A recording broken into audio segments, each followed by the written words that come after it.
A Conjuring of Light. A Conjuring of Light. The Final Battle for Survival. Part 1. Introduction. When Darkness Consumes the World. Welcome back to the channel. Have you ever wondered what happens when a malevolent entity, a creature with the power of a dark god, steps out of ancient legends and decides to swallow every world whole? In the staggering conclusion of the Shades of Magic trilogy, Red London, the city of life, magic, and beauty, is standing at the edge of total annihilation. Osaron, the Shadow King from the dead world of Black London, has finally broken free. He isn't just attacking from the outside. He is a virus, seeping into the minds and hearts of every citizen. Kell, Lila, Rhy, and Alucard are backed into a corner with nowhere left to run. They must forge a desperate, impossible plan to save their world before the light is snuffed out forever. Welcome to our review of A Conjuring of Light. Fasten your seatbelts. It's time for the final stand. Part 2. Unlikely Alliances and Ultimate Power. V. Schwab takes the tension from the previous books and cranks it up to a breaking point. The story focuses on the psychological and physical bonds that keep these characters together. 1. Kell and Rhy, the bond of life and death. The connection between Kell and Prince Rhy is the emotional core of this finale. Because their lives are magically linked, they are a single target. If Kell falls, Rhy dies. We see Kell at his most vulnerable, forced to face his deepest fears as he tries to protect the family that adopted him and the kingdom that fears him. The burden of being the Antari, the protector, reaches a fever pitch in this book. 2. Lila Bard, the wild Antari. Lila is no longer just a thief from the streets of Grey London. She has finally accepted the Antari blood running through her veins. Lila is the ultimate wild card in this war. She is reckless, brilliant, and possesses a magical potential that is completely unpredictable. Even Osaron, a godlike being, finds himself wary of her.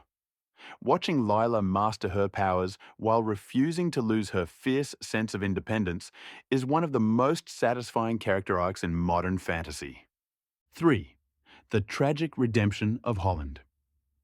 Perhaps the most powerful highlight of this book is the return of Holland, the Antari of White London. Once an archenemy, he becomes an unlikely ally. Schwab crafts a deeply moving journey for Holland, peeling back the layers of his tragic past. He isn't a villain looking for power anymore. He is a broken man looking for a way to save his dying world and find a shred of peace. His dynamic with Kell shifts from hatred to a somber mutual understanding of the cost of magic. Part 3. Strategy, Artifacts, and Sacrifice. The battle in A Conjuring of Light is not just about flashy spells and swordplay. It is a high-stakes game of magical chess. The group must embark on a dangerous quest to find ancient artifacts, items from the beginning of time that are powerful enough to trap a shadow god. The weight of the price. In this world, magic always has a price, and Schwab is not afraid to collect. Every step the heroes take toward victory is paid for in blood and tears. The author refuses to give the characters, or the audience, an easy way out. The suspense isn't just, will they win? But, who will be left standing when the sun finally rises? It is a grueling, visceral experience that highlights the true meaning of courage. Doing what is necessary, even when you know it will break you. Part 4. Analysis. The meaning of Anosha. The most beautiful theme in this entire series is encapsulated in a single Arnesian word, Anoshe. It translates to until another day. In Red London, they don't say goodbye, because a goodbye feels too permanent, too final. Anoshe is a promise. It is the thread of hope that connects these characters across different Londons. It is the bond between brothers who have sacrificed everything for each other.